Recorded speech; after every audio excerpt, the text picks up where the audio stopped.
Hello and welcome to the SIG cluster lifecycle meeting for Tuesday, November 7th, 2017. Today, Justin has the first topic, which is basically revisit sort of what our charter is and what we're doing here. So I think that's a good place to get started. Justin, you want to take it from there? Yeah, sure. And so I think I just wanted to we've talked a little bit about what our charter is and figuring it out a little bit. And I think everyone knows that I'm generally a person that likes to get things done faster than we're doing them, no matter how fast we're doing. But we're also seeing a lot of good progress on other items like the machines API and the cluster API and component config and add-on management and all those things. So I wanted to sort of make sure we weren't missing anything and also try to understand what our big areas of priority should be. And I think when we started SIG cluster lifecycle, there was a big debate about why is SIG cluster lifecycle different from SIG cluster ops. And I think what we decided was that SIG cluster ops is what the state of the world is today, how we install Kubernetes today. And SIG cluster lifecycle is how do we make it better? How do we want to change Kubernetes or the API or whatever it is in order to make the whole world of operating and managing, installing, operating, managing a Kubernetes cluster better. And so I think the 5 areas that I think we can do better on, or that should be the focus of this SIG, I drew up 5 sort of straw men, and I hope that people will chip in and say, 2 of them are the same, or one API can do 2 of them, or what about this other thing? But the 5 I drew up as straw men were, I'll list them first, which is sort of control plane configuration management, add-on management, infrastructure management, etcd management, and control plane software management. Or I could just drop the word management for each one of those. But if I want to traverse those, then control plane configuration is, I guess, what we're doing in Kubernetes, component config, the actual enabling RBAC, or the various flags and options that get passed to how we run the components. Add-on management is I want to add Helm, or I want to add an ingress controller, or I want to add whatever it is. It's things that are not necessarily part of the core API that we have to bring up, but we still want to manage and are part of the cluster as opposed to the application. Infrastructure management is, do we typically want to run this on something, and how do we bridge to that, and what is the correct integration points? And that's what I think is happening in the machines API. And other things. I've put sort of lists of them on all of them. etcd management is, we have created a central state store, and so the problem, as with all databases, arises as to how you run your state store, and we don't have one stellar answer that is outshines all the others. And finally, sort of what I call control plane software management, which is, I think, a lot of what we've focused on so far, but that's different from configuration management. This is sort of trickier, where it's the actual version of maybe your operating system, but your kubelet, maybe your control plane software version, and that's where it gets tricky and overlappy. But that's sort of another thing that I think is sort of a 5th element that is not necessarily covered by component config, which is why I drew it out. So I guess with that, I'd throw it wide open for oh, Justin, you idiot, you missed these things, or whatever it is. I thought it was the point on the infrastructure. What was it called? Infrastructure management was quite interesting, because I think Kubeadm regularly runs into sort of this quandary, right? How much do we interact with the OS, and to what degree of responsibility is Kubeadm sort of? I mean, is it responsible for sort of prepping the machine or the OS for Kubeadm to run? I mean, we run into it with whether it should install CNI binaries and stuff like that, all of the systemd config. We have that bash script on our documentation, and I have to regularly copy and paste that, because I just want some kind of minimal OS for Kubeadm to run on. So I'm super excited about the idea of improving that user experience, but it comes back to the recurring debate of what is the core responsibility of Kubeadm, right? And it seems our opinion up till now is it's not its responsibility. It's up to the user to configure the OS themselves, and then from that point onwards, Kubeadm is, can do its job. But and I know that Jacob he has this new project which tries to get everything on that OS up and running. So yeah, I think that's a quite interesting discussion topic there. So I mean, I want to break in there. I think it's important to recognize that Kubeadm is one of the tools that this SIG is actually sort of driving, but it's not necessarily the only tool, right? And so I would say that if we want to start exploring some of these other areas like the Machines API or what have you, or maybe there's a kube prep tool that we come up with that does a bunch of this gook, right? Like these things can be composable sets, it can be a composable toolbox and still keep Kubeadm focused on this sort of like, well, you got a machine, it's set up, what next, right? So I don't think we should be trapped by the thinking that Kubeadm has to be the solution to all of this. In fact, I would very much not like to expand Kubeadm, but I'm also in favor of actually saying how can we actually build other tools that sort of, you know, are Kubeadm like in terms of like, hey, they're applicable across a wide swath of users. The one thing that I think I'm just back propagating this definition, Justin, with some of the work that we've done in the past, and one of the things that I'm struggling with is like a lot of the work that we did to make Kubeadm work was things like the token management stuff, right?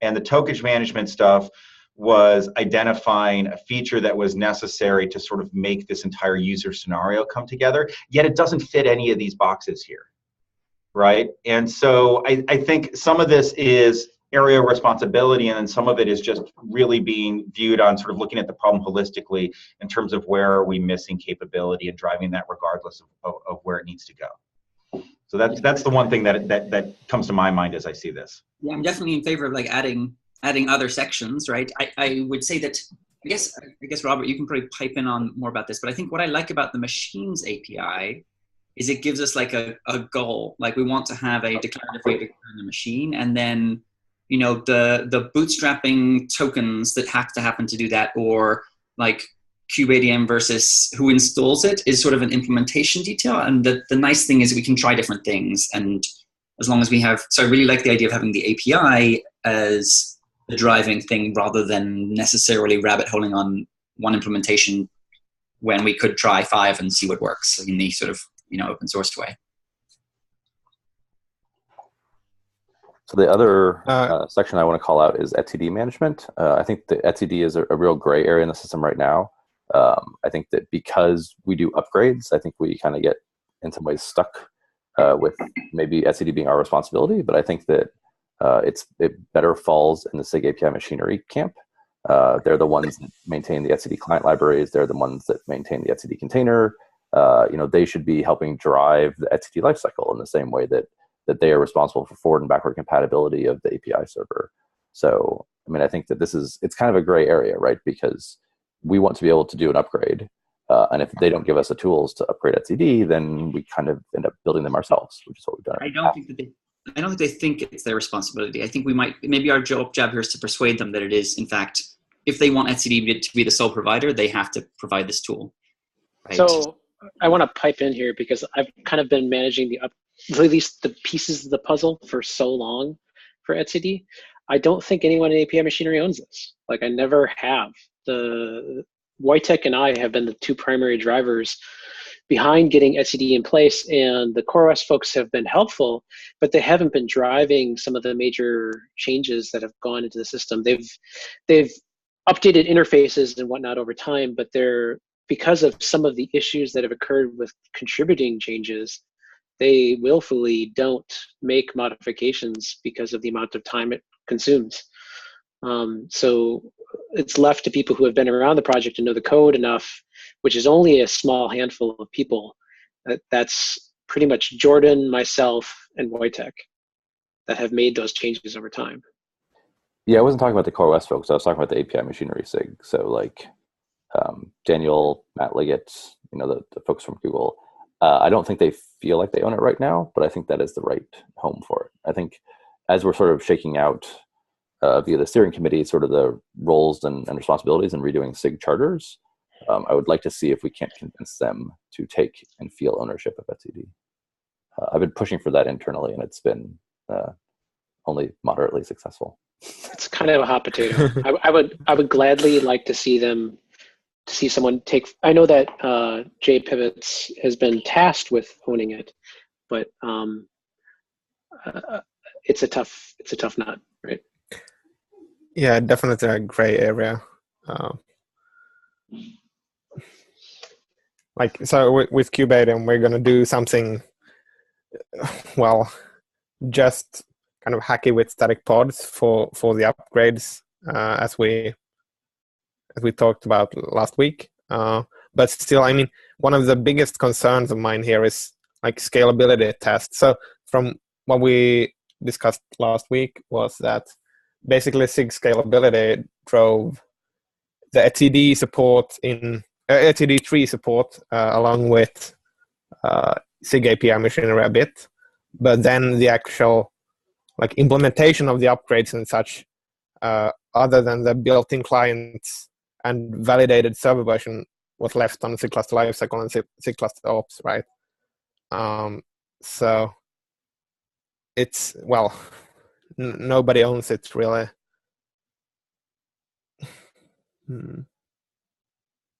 So what would really help is if we could get the scalability test running somewhere else that isn't like KubeUp and Google only features, right? Or some Google only configuration.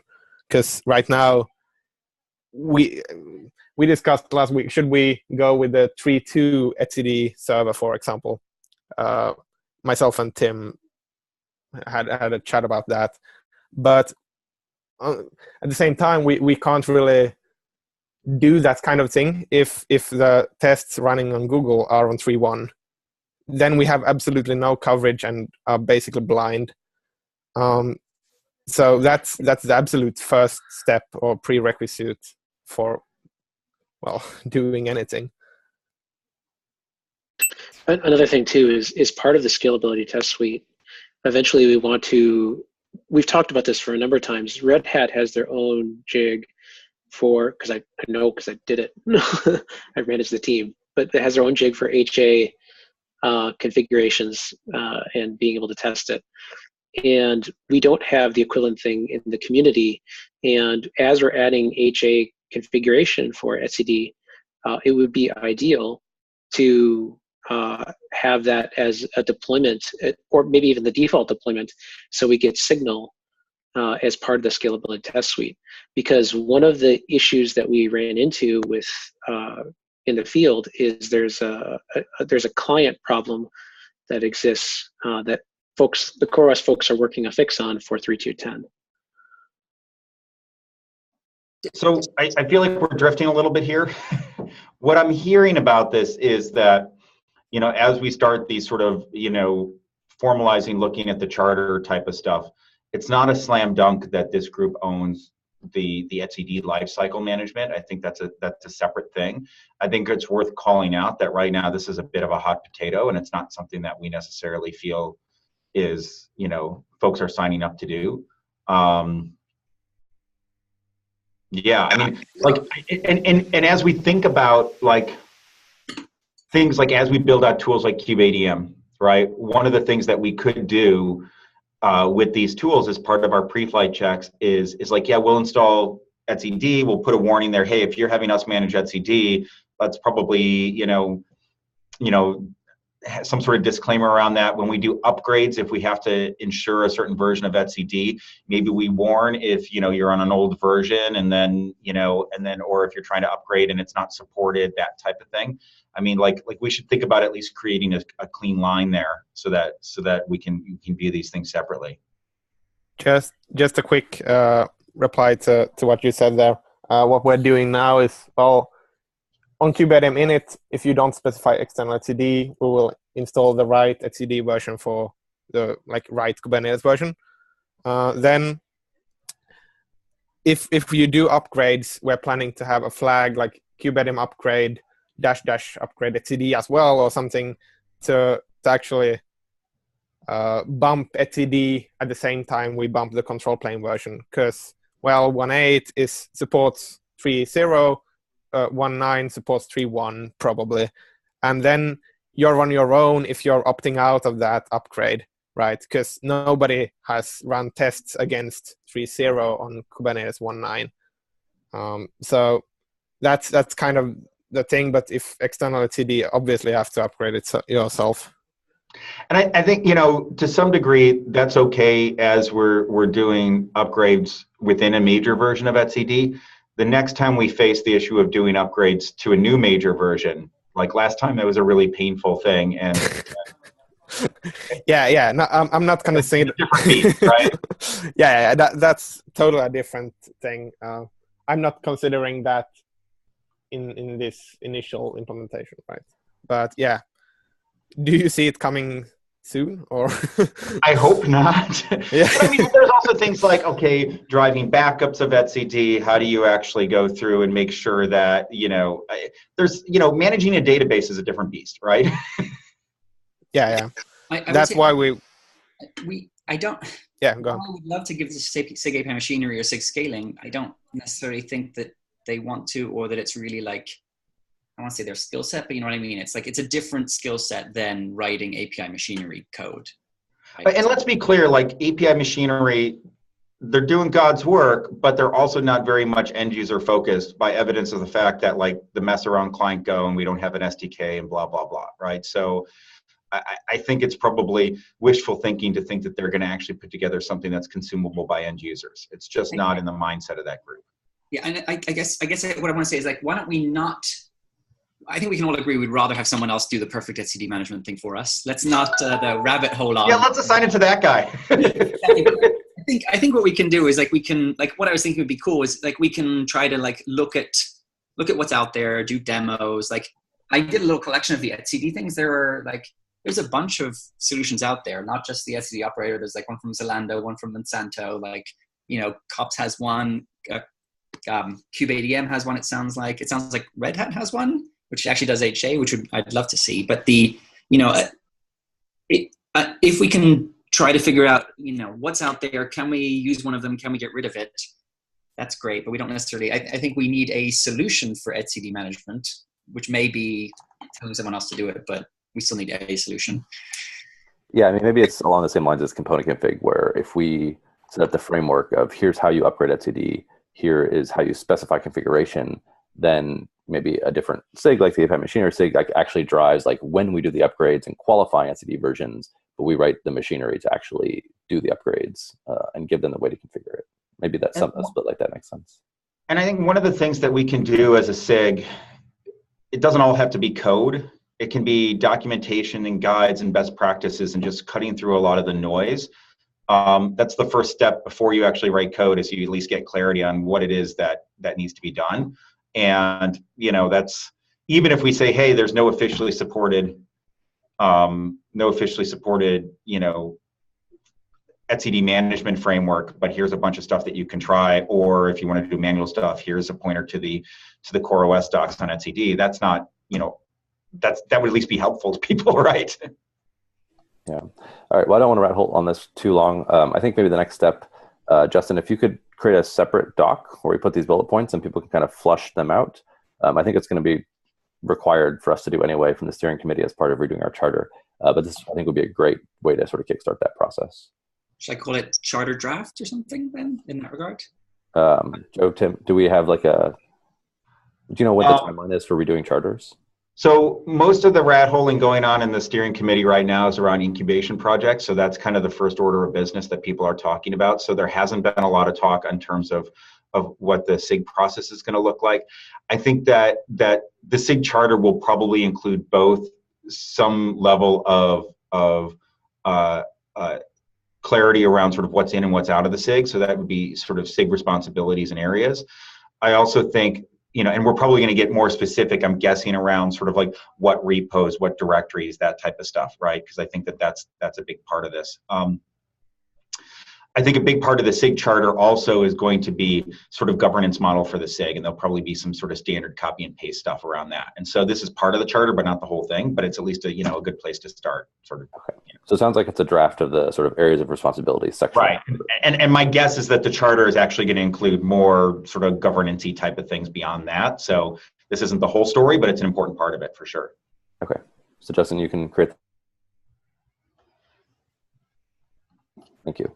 All right, moving along. The next thing I put on here is I got an email this morning with like the list of all of the SIG updates and SIG deep dive schedule for KubeCon, and we are not on that list.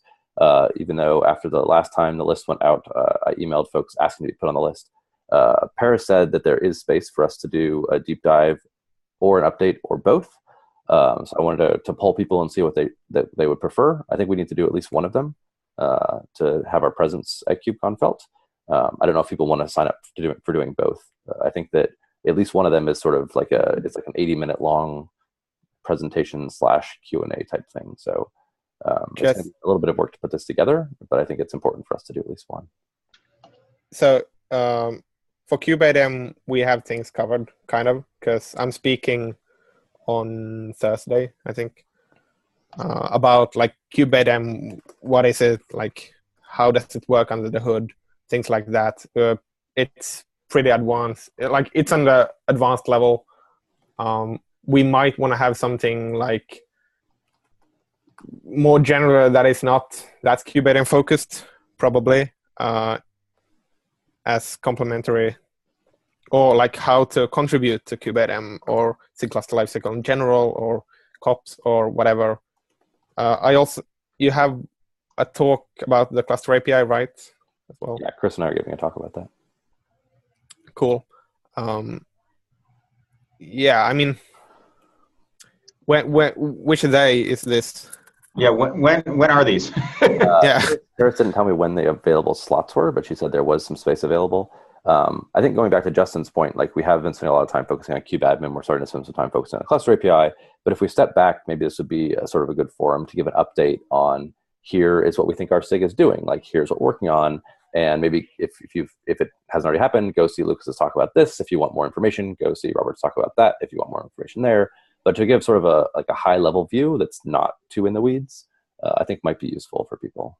And maybe not, I don't know. It seemed like it was an opportunity for us to, if nothing else, have sort of a SIG gathering ourselves.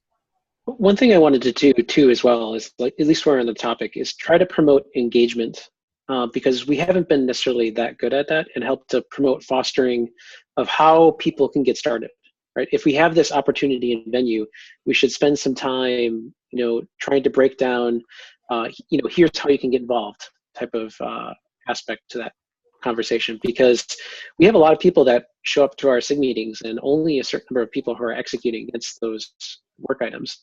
And there's a broad community of folks, and I'd love to have more people involved where possible. Yeah, that's a great point. I think if nothing else, trying to get more people interested and engaged would be useful.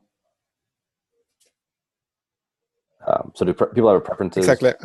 Update. I'm not going to sign up for it right away, but maybe both. I don't know.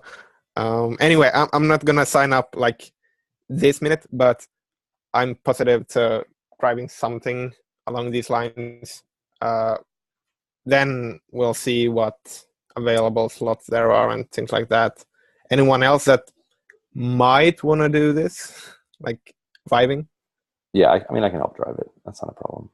I'm just more curious about which format people think is more interesting, and I'm happy to drive either one. So I've been working on like the latest 2 months or so.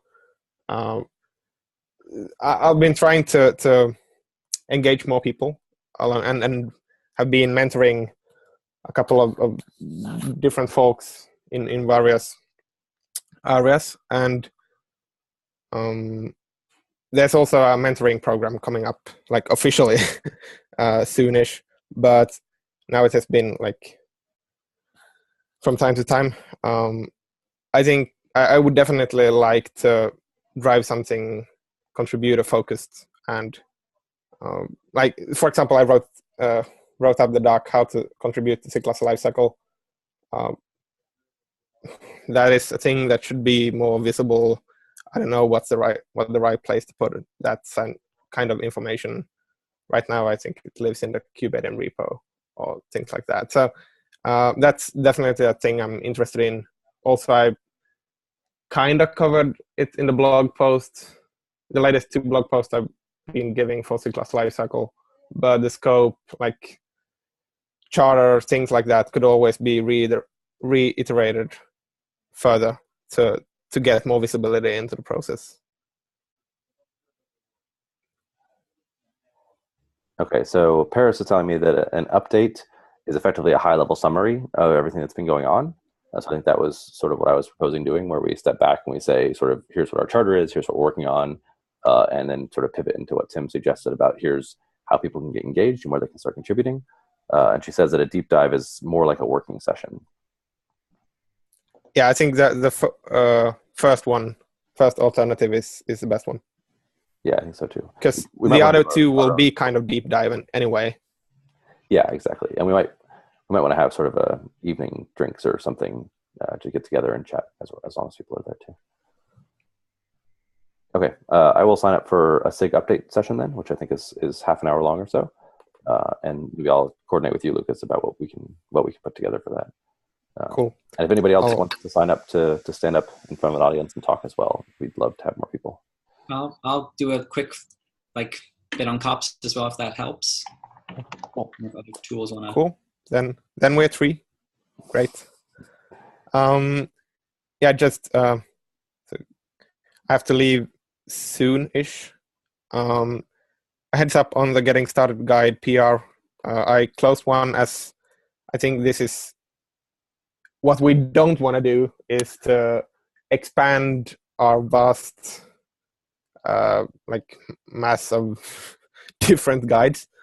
And these get outdated so fast with naturally only one maintainer or so, and we don't want to mislead people.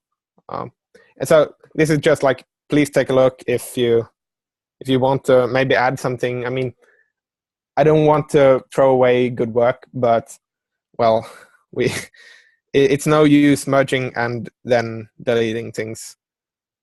We should again revisit all the Getting Started guides we have on the doc site, deprecate them, and remove them as new releases come. Because well, a lot of them haven't been updated in a year or so. So just to comment on that, I stupidly turned on Kubeadm as a keyword for Slack. Last week. Exactly. And there was a lot of comments about the documents being confusing. And it was basically like my phone was going crazy on a Saturday, which I thought was a little, So what? There were a number of folks who were installing versions of Docker where they could be using the host version, maybe on CentOS is a good example. And they were having just a number of little minor things which people are getting tripped up on. So I have actually a note here to fix the docs because I turned off that keyword right after that. Some poor guy. But I think it's worthwhile every now and then to reevaluate some of our docs, but possibly from a new person's perspective, not necessarily our perspective, because we've been doing this for so long that we know all our ways around it. If there is some minor things there, but a new person's perspective is sometimes really helpful. Yeah, I completely agree. So I think a lot of the work that Fabrizio is doing helps with that a lot in terms of the reorganization of our docs. But since I've started triaging, I've started to a lot of these issues, as you say, these paper cuts which people are running into, have started to become a lot more visible to me. So one thing I did recently is create a dedicated troubleshooting doc, which actually collates all of these common problems, right? And just gives a very, very quick solution to them. So hopefully that can go a bit of the way towards mitigating that bad UX for newcomers. Yeah. Cool. Thanks for that PR. I think LGTM / merged. I don't know. Yeah, I think it's merged. Cool. And just Jamie also we chatted on Slack about the Dockerizing guide PR issue in Kubeadm. It is fairly old. Has quite some comments.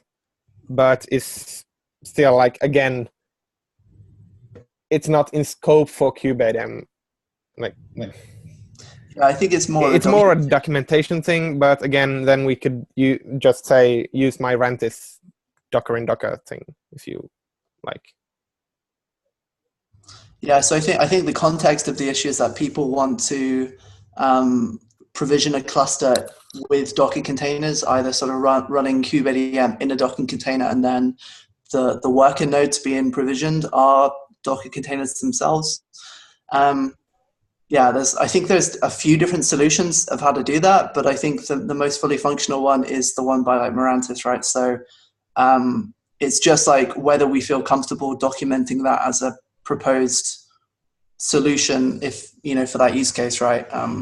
And making it very, making it explicit that we don't manage or maintain this project, but if somebody wants to go ahead and do that and use Kubeadm, like there's a dedicated repo over here that does it. So I personally haven't got a problem with that. It's just, do we feel comfortable doing that, including that in our docs? I'm happy at least to close the issue. I think it's the oldest issue. Yeah.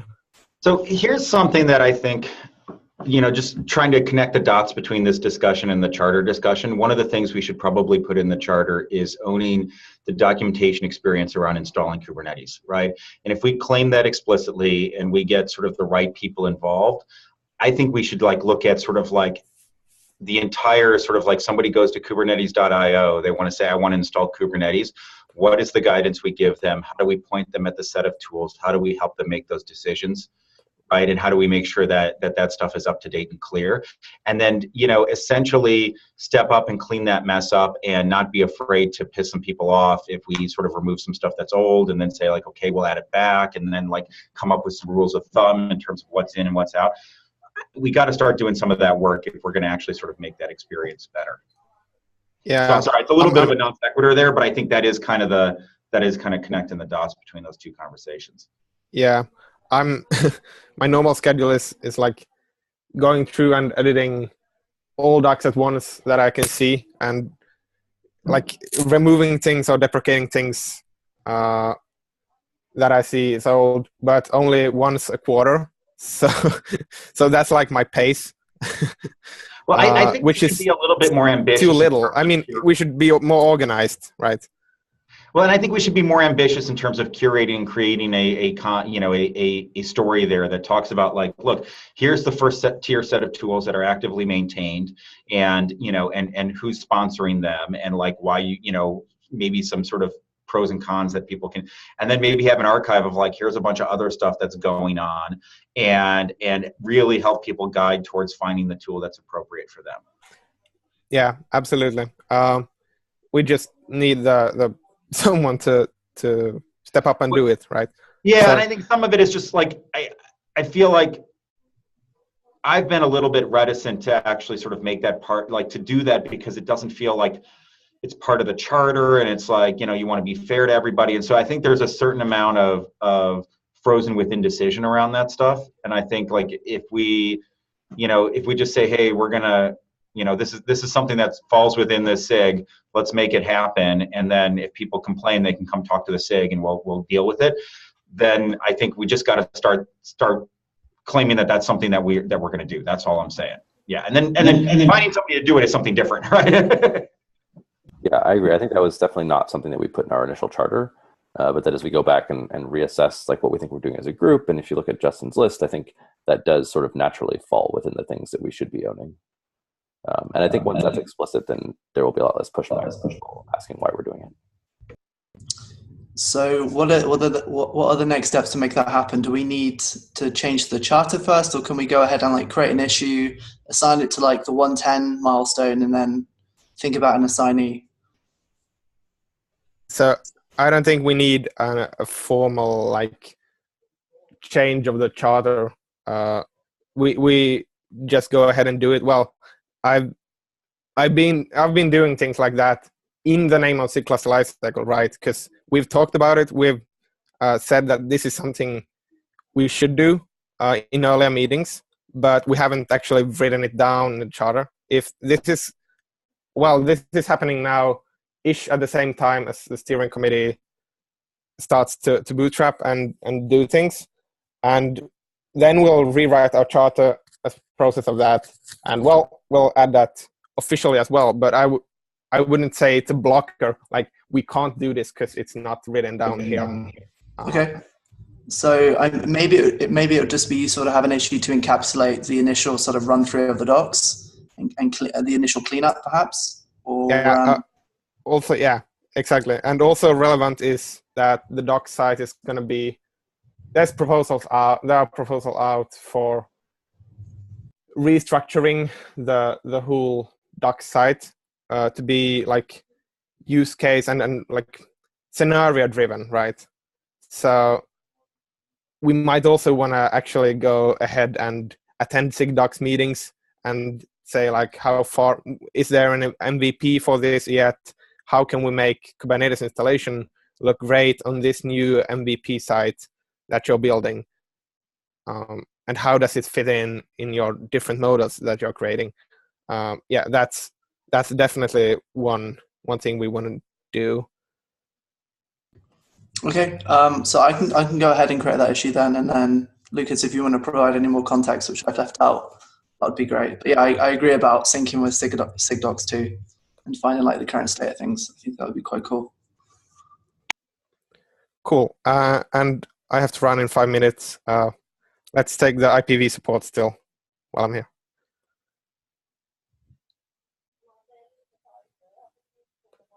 Great. This is Daniel Hansen. I put a link to the presentation if people would like to follow along. I'm not sure. Is there a way that I could share my screen real easily, or it's the green button. There is a green button.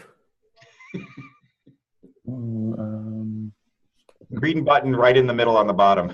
It's so easy to miss. I don't know how it's like so easy to miss. It's in the bottom. I see mute, start, invite participants, share screen. There it is. See, exactly. It's hilarious. It's so bad. There's just something that makes your eyes just totally gloss over it. Oh, that is pretty embarrassing. So please don't judge me by my lack of being able to see the green button. Anyways, my name's Damian Hansen. I've been involved in SIG Network for about a year. Myself and several others are part of an IPv6 working group. I think we actually have some of the working group members on the call, so I appreciate their attendance. But I just wanted to take maybe 5-10 minutes to share the work that we're doing related to IPv6. And because I believe there is an element that is applicable to this SIG. So really quickly, why v6 for Kubernetes? The community is asking for it. In the notes section of the slides, there is issues, both recent as well as issues that date back, I think, close to 2+ years of the community asking for IPv6 support. And so about a year ago, when myself and some others got involved, and we wanted to get involved in the community and do some good work, this came across our radar, and we said, wow, this is an opportunity to contribute to the community, and something that's also important to customers. And I'm part of Cisco, and Cisco being a networking company, it's important to Cisco as well. So it kind of met all those check boxes. And IPv6 is no longer a corner case. Again, another link in the notes section. You could take a look at just over the recent years. I think it's up to about 20%. Government agencies are required to support IPv6, and so it's IPv6 is no longer this corner case that we could kind of just turn a blind eye to. And last but not least is v6 is different than v4, so it provides an opportunity for innovation. There's functionality related to security, mobility that can potentially be that opportunity to change the way that applications are built on top of Kubernetes and so forth. The current status is our goal was to provide parity with IPv4. We're not trying to make these massive changes that could affect usability of Kubernetes. Initially we were talking about dual stack support, but we found with bullet point number 2 that we'd have to make API changes, and there are efforts going on within SIG network to be able to, for example, have pods support multiple IP addresses, which would be needed for dual stack. And we said, you know what, let's just kind of pivot a little bit and focus just on v6 parity with v4, so that you can deploy and manage a Kubernetes cluster and deploy applications on top of Kubernetes. And it's either v6 or v4, and there's really no difference other than how you specify an address, for example.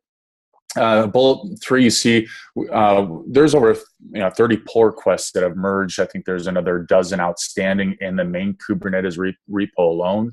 That doesn't include the work that's been done to CNI, to DNS, the Go client. I mean, the list goes on. So there's been a lot of work that's been done up until this point. A couple other things to point out. So we've got IP tables as well as IPVS proxy or support. And I think the 4th bullet down is one of the reasons why I'm here talking to this team, is that early on with options of, okay, well, great, how do we actually get this deployed? We looked at the field and said, wow, it seems like Kubeadm makes sense, so let's just focus on that. And I think Lucas can attest that we probably have at least 8 to 10 pull requests related to Kubeadm to ensure that users can very easily deploy a Kubernetes cluster using IPv6 with Kubeadm. And the last bullet, we've got a working deployment and end-to-end tests. You could go ahead and click on either of those and see the details. There are caveats, right? So we're basically having to cherry pick the pull requests that are in flight. There's a few end-to-end tests that aren't passing, as well as maybe 1 or 2 additional end-to-end tests that should be created that are more specific to IPv6. The work outstanding is, we're trying to get IPv6 support, alpha support in 1.9. The documentation needs to be done. The end-to-end test integration needs to be complete. I kind of perked up a few minutes ago when there was discussion around using Kubeadm DIN cluster. I think the requirement was deploying a cluster using Kubeadm with everything being in containers, so your master and nodes in containers. We made the decision to move forward with Kubeadm DIN cluster. You could click on that, and you could actually see that we had a significant amount of effort to add IPv6 support in that project. And the pull request for the work that we've been doing over the last few months just landed either today or yesterday, and you see the amount of work that was done there. And that was really a requirement for us because we decided to do end-to-end tests on GCE. GCE does not support IPv6, so we cannot deploy physical nodes and have them talk to each other over v6. So we had to basically emulate a multi-node cluster so that we can deploy that multi-node cluster as containers and use Docker networking, since Docker networking on a single host supports IPv6, and simulate a real cluster. We'd also like to see additional CNI plugin support. We do have an outstanding pull request to add the support for Kubenet, but up until this point, our focus has been on the CNI bridge and local IPAM plugins, and those are all part of the end-to-end test integration that we're doing, part of the Kubeadm DIN cluster, so on and so forth. So that's what I have. Any questions or thoughts? So I'm excited to see IPv6 make progress, so that's super cool. When it comes to Kubeadm, I think one of the biggest problems we have right now is Kubeadm essentially, assumes that, say, the kubelet is already running, and there's networking flags that are passed to the kubelet that Kubeadm doesn't actually know how to change, and because of this, and it might, and this is going to change with the component config stuff that's coming. So this is exciting. But I think in general, sort of like customizing the network around Kubeadm is not as easy as we'd want it to be yet. So I think that's kind of a little bit of a precursor to really making things work. What do you think? Am I out of date, Lucas? Maybe. So there are no actual changes we need to apply to the kubelet flags for this to work, as far as I know. But as you say, I mean, the dynamic kubelet configuration thing is probably coming in 1.9, so we can actually start using it like in a week or so. I mean, so the thing I was thinking of specifically is the service IP range, which we take an offset and we make that into the DNS IP, and that ends up being a flag to the kubelet, right? Yeah. So, but I'm optimistic that's gonna land in a week or two. So I'm syncing with Mike Thorfinn from Google about that. But I think in general, the story that I'd like to see is Kubeadmin actually have like, hey, here's the network ranges you need to pick. Here's the defaults that we do. Here's how to override them. And then one of the overrides could be, oh, and if you want to run in V6 mode, here's how you do that. Yeah. So just to clarify, I've been reviewing like you said, maybe 8 to 10 Kubeadm pull requests that implement this. It's exciting to see the progress, and also it's very good that, like, as we've said, as Kubeadm matures, it's gonna be the point that others like send pull requests to in order to test their new stuff out. In the same manner as KubeUp works today, kind of, but in a more streamlined way. So yeah, I mean, Kubeadm is basically gonna go into an IPv6 mode if you use the configuration file and set like IPv6 addresses when you initialize the cluster. And yeah, then dynamic kubelet config is gonna pick that up as well and make the kubelet do the right thing. So yeah, that will work great. Anything I'm excited else? to see that the D&D, the Docker and Docker scenario work out here, because none of the major clouds have V6 support, which is good enough for doing this stuff, unfortunately. I was really disappointed to see the AWS stuff is just not there. I'd say AWS have a history of incremental progress. So if the limit is 7 today, you can imagine that in a month it might be a little bit higher. But yeah, well, I think what we really need to make this work, and I was so disappointed to see that AWS didn't do it, would to be able to sign essentially a CIDR range, an IPv6 CIDR range to each node, right?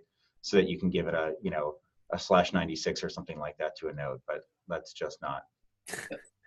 That's not possible. Let's not. Yeah, let's discuss. Yeah, and anyway, so I'm gonna ask 2 questions. One of which is maybe I misheard. You said that you were only. Does a pod get both an IPv4 and an IPv6 address?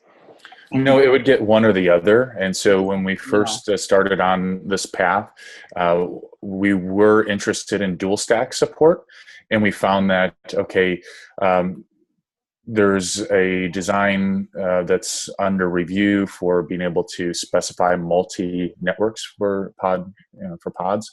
And so we said, okay, well, let's just kind of focus now on IPv6 only, right? So we don't have to worry about that. And thankfully, we did do that because that design proposal is still going through iterations, and we probably would have been hung up in that. I guess I don't know. Like, is the IPv4 bridging, does that work, or am I then like isolated only to IPv6? IPv4 bridging. So I talk to an IPv4 server. Just like bye. I have to leave now. Thanks, sure. Daniel, for the presentation. It was great. Thank you. And thanks for coming. Bye. So yeah, if I understand you correctly, Justin, so bridging works. So again, we have support in our reference implementation as the CNI bridge driver and local IPAM driver, plugin, however you want to reference it. And so that's fully functional. And I would really urge this team that if you are interested in the work, in the presentation, I've got a link to a deployment that we've referenced here. Let me just share this again. Share. Sorry, 1 second. Can you see this or not? Right, and so we've got basically a deployment guide, and so aside from like the basic prepping physical nodes and all that good stuff, I mean, you get down to the meat of it as it relates to Kubeadm, or I guess to your point, Justin, is CNI. You have to go ahead and create your CNI comp file. You have to create a Kubeadm comp file. And then you just run. Nat 6.4 was, I think, what I was looking for, and I think I saw that fly by in the scroll. So I can still talk to IPv4 only hosts. I think. Oh yeah, absolutely, And so we can't defy kind of the laws of IPv6 and v4 without using some kind of tools like NAT64 and DNS64. And so one of the things, if you look at the Kubeadm DIN cluster project, you guys can still see my screen, right? Mm-hmm. Yeah. So one of the pull requests, let's see, is it? Yep. So, so this was basically the V6 work that just landed for this project. And what we do as part of this work is when you go ahead and specify that you want to deploy V6 cluster, we'll deploy a few additional containers. One of the containers is a DNS container that does DNS64, and another container is a NAT64 server, so that those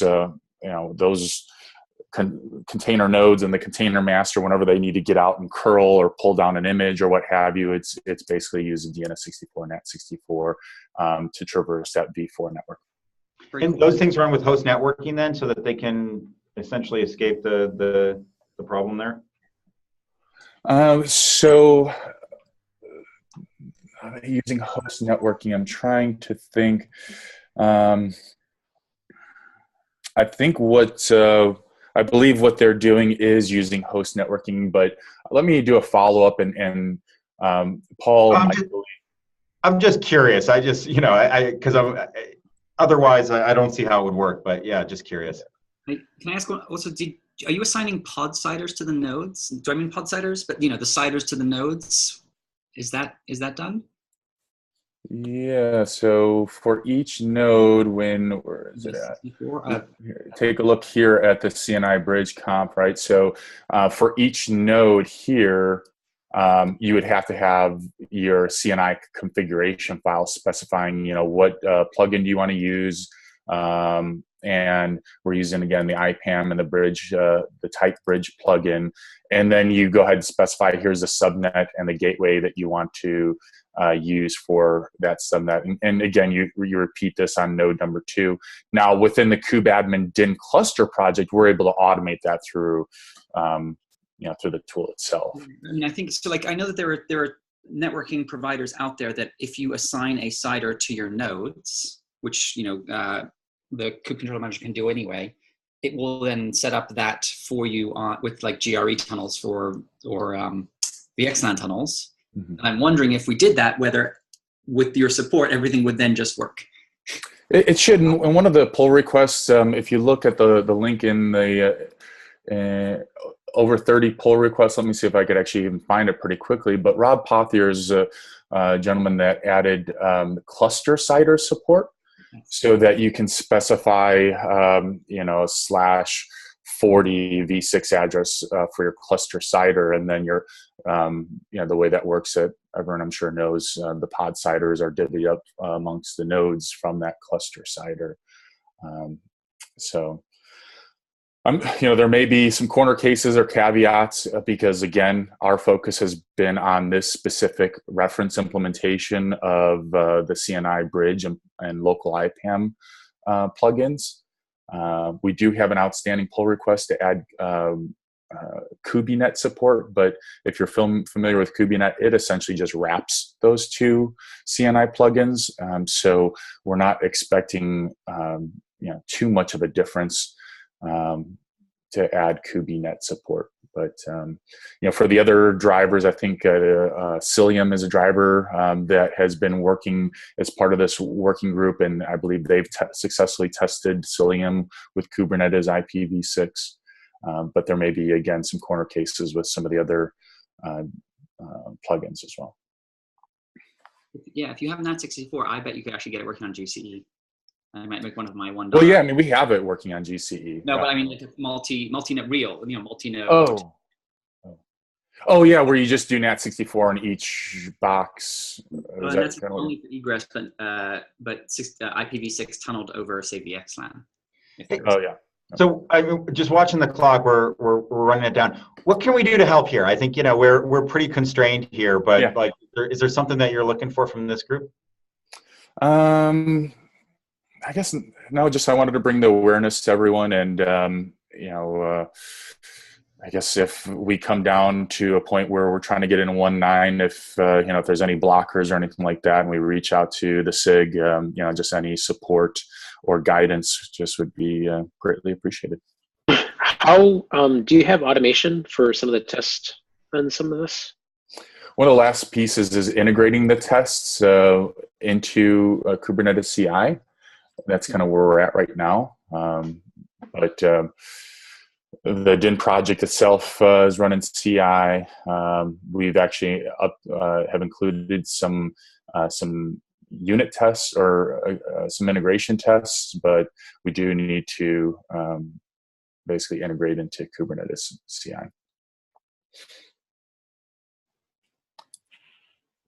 All right, we've got basically zero time left, but I wanted to do a couple of quick PSAs.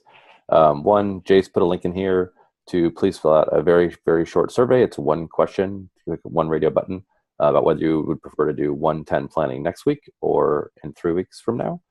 Please fill that out. Jace has volunteered to run that meeting. We're going to co-opt the majority of the Tuesday weekly meeting to talk about what we wanted to shoot for in 110. This is, as he mentioned previously, part of the sort of new PM planning process where each SIG is going to help do their own planning, and we're not going to have an overarching PM group driving us. I wanted to briefly mention that the SIG testing folks mentioned that you can set up email alerts for failing tests in Test Grid. We have a number of failing tests right now, and it would be really nice to get alerts sent out for those. I don't know if people are interested in having alerts spam our SIG mailing list, if we should set up a different mailing list or use like a plus failing test or something that people can email filter out. So I'll mention that again next week. I just wanted to put that in the back of your minds. And then very quickly, Fabrizio, did you want to talk about your doc or your PR for your docs? The PR with the reshuffle of the Kubernetes doc is there since 1 week. I'm going to see the docs in 20 minutes to see if there are feedback from their side, but I want to know if from this SIG we can consider this PR as robust to remove work in progress flags and get things going. So I took a brief look at it and it looked really good. I think Jamie took a deeper look at it and also said that it looked good. So I don't see any reason that we wouldn't want to merge it.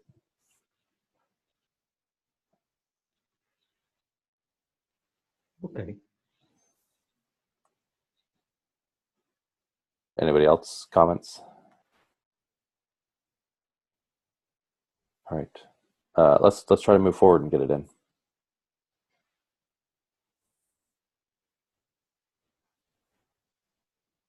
Thank you. Great. We're 2 minutes over, so I'm going to cancel the recording and let everybody go. Reminder that there is the Kubeadm adoption working group starting now on the same Zoom channel. So if you're interested in that, please hang up and dial right back in. Thanks.